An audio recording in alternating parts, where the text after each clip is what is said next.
Hi guys, welcome back. हम बात कर रहे हैं थ्रेड कम्युनिकेशन के बारे में। एंड लास्ट वीडियो में हमने देखा था कि कैसे थ्रेड कम्युनिकेशन किया जाता है by using condition object.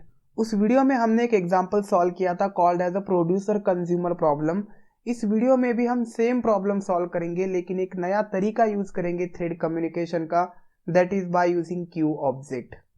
So let's solve producer and consumer problem by using this queue object. सबसे पहले शॉर्ट में बात करते हैं क्यू डेटा स्ट्रक्चर के बारे में। इस डेटा स्ट्रक्चर को दो एंड्स होते हैं। First one is an Q, that is insertion, and second one is D Q, that is deletion. एक एंड से हम डेटा को इंसर्ट करते हैं, दूसरे एंड से डिलीट करते हैं। सपोज आपके पास क्यू है ऑफ साइज 5, मीन्स इसमें 5 एलिमेंट्स है 10, 20, 30, 40 एंड 50, 10 to 50। सबसे पहले आपने इंसर्ट किया 10 जाएगा इस पोजीशन पे। I will use another pen. 10 जाएगा इस पोजीशन पे। देन आप इंसर्ट करेंगे 20 जाएगा इस पोजीशन पे, then 30, then 40 and then 50। This is exactly same as real life queue. जो सबसे पहले आएगा उसे सबसे पहले डिलीट किया जाएगा। अब आप डिलीट करते हैं तो सबसे पहले ये एटम डिलीट होगा, देन ये एटम डिलीट होगा, and so on. So Q data structure FIFO इस लॉजिक को फॉलो करता है। FIFO यानी फर्स्ट इन, जो फर्स्ट आया है उसे फर्स्ट जाना पड़ेगा, first in first out. Python में अगर आपको क्यू डेटा स्ट्रक्चर इंप्लीमेंट करना है तो एक मॉड्यूल दिया जाता है called as a queue module. इस मॉड्यूल में एक क्लास है क्यू क्लास। इस क्यू क्लास का क्यू कैपिटल है। इस क्लास का अगर आप ऑब्जेक्ट बनाते हैं तो वो ऑब्जेक्ट कहलाएगा क्यू ऑब्जेक्ट। सबसे पहले हम इंपोर्ट करेंगे क्यू मॉड्यूल को। क्यू मॉड्यूल में क्यू क्लास है, इसके अंदर आप मैक्स साइज पास कर सकते हैं, लेकिन ये ऑप्शनल आर्गुमेंट है। अगर आप पास नहीं करेंगे तो उस क्यू ऑब्जेक्ट में आप कितने भी आइटम्स रख सकते हैं। सपोज आप मैक्स साइज 5 पास करते हैं, मीन्स आपके क्यू का मैक्सिमम साइज 5 एलिमेंट होगा। सो 1 2 3 4 5। सपोज आप 5 से ज्यादा एलिमेंट्स रखते हैं तो आपको एक एक्सेप्शन दिया जाएगा। सो हम वैल्यू पास नहीं करेंगे, इसका मतलब है नो लिमिट ऑन क्यू। अब हमने क्यू बनाया, ये क्यू इनिशियली एम्प्टी है। इस क्यू में हमें इंसर्ट करने एटम्स, डेटा एलिमेंट्स।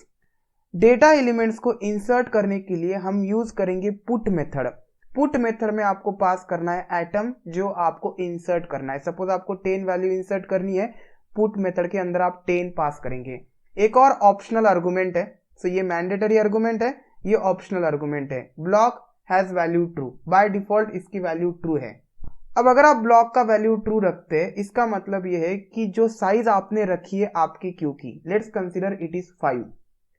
अगर आप 6 एलिमेंट एंटर करते तो कुछ भी इफेक्ट नहीं होगा, ना ही आपको एक्सेप्शन मिलेगा।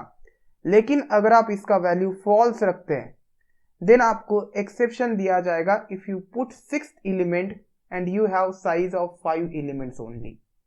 उस एक्सेप्शन को आप बाद में हैंडल भी कर सकते हैं, लेकिन बाय डिफॉल्ट इसका वैल्यू ट्रू ही रहने दीजिए टू अवॉइड एक्सेप्शंस। दूसरी मेथड है गेट मेथड। सो इंसर्ट किया, इसे डिलीट करने के लिए गेट मेथड।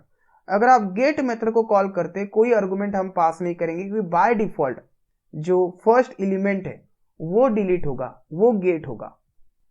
यहाँ पे एटम देने की जरूरत नहीं है, जो फ्रंट पे होगा एटम वो सबसे पहले फेच किया जाएगा। This method is used to delete और get elements from the queue. जो प्रोड्यूसर एंड कंज्यूमर प्रॉब्लम हमने सॉल्व किया था बाय यूजिंग कंडीशन ऑब्जेक्ट, वो आप क्यू ऑब्जेक्ट के थ्रू भी सॉल्व कर सकते हैं। इसके कुछ बेनिफिट्स है। थ्रेड कम्युनिकेशन की सारी कंसेप्ट इंटरनली हैंडल की जाएगी। This is thread safe, means no race condition, race condition occur नहीं होगी इसमें। ये इंटरनली हैंडल किया गया है क्यू मॉड्यूल के द्वारा। Second thing is implements all the required locking semantics. Locking mechanism का इंटरनली ध्यान रखा जाएगा। एंड इंटरनली इसमें थ्रेड कम्युनिकेशन भी होता है। सपोज ये आपका क्यू है एंड इसमें आप एक एटम इंसर्ट करते हैं, हैज वैल्यू 10। जब 10 इंसर्ट हो जाएगा तुरंत इसको गेट किया जाएगा दूसरे थ्रेड के द्वारा। सो एज सुन एज आप एटम पुट करते, कोई एटम प्रोड्यूस होता है, तुरंत ही उसे कंज्यूम किया जाएगा दूसरे थ्रेड के द्वारा। सो इंसर्ट करने के लिए हम यूज करेंगे एक thread called as a T1 thread, and delete करने के लिए और गेट करने के लिए हम यूज करेंगे T2 थ्रेड। सो जब T1 10 को पुट करेगा तो T1 इंटरनली सिग्नल सेंड करेगा to the T2, then T2 उसे फेच करेगा, गेट करेगा। सो इंटरनली यहाँ पे थ्रेड कम्युनिकेशन हो रहा है। आप प्रोड्यूसर एंड कंज्यूमर का प्रॉब्लम इसके थ्रू भी इंप्लीमेंट कर सकते हैं। चलिए VS कोड में। सो ये मेरा बेसिक प्रोग्राम है, मैंने सब कुछ इंपोर्ट कर लिया है। क्यू मॉड्यूल में से क्यू क्लास को इंपोर्ट किया है। दो फंक्शन से producer and consumer. Producer function कुछ डेटा प्रोड्यूस करेगा। लेट्स कंसीडर स्टूडेंट का डेटा है, स्टूडेंट के मार्क्स है, स्टूडेंट के मार्क्स हम प्रोड्यूस करेंगे एंड देन डिस्प्ले करेंगे और कंज्यूम करेंगे in a consumer. T1 and T2 threads को मैंने क्रिएट किया है for producer and consumer respectively. आप सेम प्रोग्राम को इंप्लीमेंट कर सकते हैं by using class. Then T1 and T2 को मैंने स्टार्ट किया है। यहाँ पे आर्गुमेंट्स मैंने पास करा है my_q। अब ये आर्गुमेंट क्या है, हम क्या करेंगे, एक ऑब्जेक्ट बनाएंगे। किसका? क्यू का। सो क्यू का एक ऑब्जेक्ट मैं बनाता हूँ। क्यू मॉड्यूल का रेफरेंस देने की जरूरत नहीं है क्योंकि हमने क्यू को इंपोर्ट किया है इम्प्लिसिटली। इसका जो ऑब्जेक्ट होगा विच इज my_q, देन इस ऑब्जेक्ट को मैंने पास किया है यहाँ पे T1 एंड T2 थ्रेड के अंदर। सो प्रोड्यूसर में ऑब्जेक्ट जाएगा। सबसे पहले मैं इनपुट लेता हूँ यूजर से। Input enter number of students, ये एक इंटेजर वैल्यू होगी। Type cast it into integer and assign it to the variable n। Now for I in range of n, for n number of students, हम input लेंगे marks. So enter marks एक float value होगी। Type cast कर देता हूं into float and reassign to the variable marks. Here I am putting marks. Then marks को अब Q में पुट करना है। हमारे पास क्यू ऑब्जेक्ट है my_q which is initially empty. Okay, अब इसमें हम पुट करेंगे marks. So here I will put my_q dot put क्या करना है? एलिमेंट क्या है हमारा? मार्क्स, जो हमने यूजर से इनपुट लिए है। सो आई एम पुटिंग मार्क्स। आप ऑप्शनल आर्गुमेंट्स का भी यूज कर सकते हैं लेकिन go with default value. Put करने के बाद फिर से ये लूप चलेगा। सपोज आप 3 स्टूडेंट्स का डेटा एंटर करते हैं। सो n की वैल्यू 3 है, 3 टाइम्स ये लूप चलेगा एंड एट द एंड हम इंसर्ट कर देंगे बाहर, लूप के बाहर my_q डॉट पुट नन। अब ये नन क्यों पुट कर रहा हूं मैं? क्योंकि कंज्यूमर में मैं चेक करूंगा कि अगर मुझे नन मिलता है तो मुझे स्टॉप होना है। नन मिलने का मतलब ये रहेगा कि नंबर ऑफ स्टूडेंट्स एंड हो चुके हैं, सब कुछ डेटा कंज्यूम हो चुका है। I will get the atom. अब ट्रू क्यों रखा है? क्योंकि ये हमेशा चलता रहेगा, जब तक ये प्रोड्यूस करता रहेगा ये कंज्यूम करता रहेगा। एक ऐसा वक्त आएगा कि इसे नन मिलेगा, यहाँ पे मैं नन के लिए ब्रेक कर दूंगा। So if atom is none break. Okay, अब एटम क्या है? एटम मीन्स जो एलिमेंट आपने गेट किया है। सो my_q डॉट गेट मुझे करना है, कोई एलिमेंट इसमें पास नहीं करना है। गेट यानी जो एलिमेंट यहाँ पे फर्स्ट होगा, फ्रंट पे होगा, उस एलिमेंट को फेच किया जाएगा।